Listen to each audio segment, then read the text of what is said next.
Ogni 2 anni in Veneto si ammalano di cancro circa 31.400 persone, per la precisione sono 31.393, è la stima fornita dal Registro Tumori del Veneto. I dati si riferiscono al biennio 2014-2015, periodo in cui è stata completata la registrazione sul 100% della popolazione. Numeri per inquadrare un fenomeno che spaventa, soprattutto per l'abbassarsi dell'età in cui ci si ammala. Sono soprattutto le donne ad essere colpite sotto i 40 anni. Il rischio è quello del tumore alla mammella, diffuso per il 32% dei casi, segue quello del colon retto. Negli uomini invece il più diffuso, con il 21% dei casi, è il tumore alla prostata. In Veneto in questi ultimi anni è aumentato il cancro alla tiroide, ma c'è anche una buona notizia. La buona notizia riguarda il tumore del polmone. Chi parla bene parla di big killer, e così è un tumore ad elevata mortalità.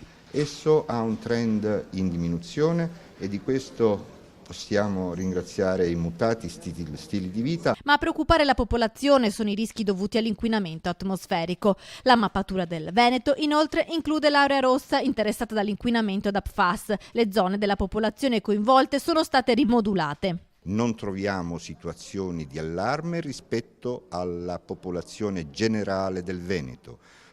Questo non significa che si possa abbassare la guardia rispetto ad un tema di impatto ambientale straordinariamente elevato per la nostra regione. Diagnosi precoce, fondamentale per intervenire con cure efficaci. Vogliamoci bene è un principio metafisico. Invito la popolazione a volersi bene.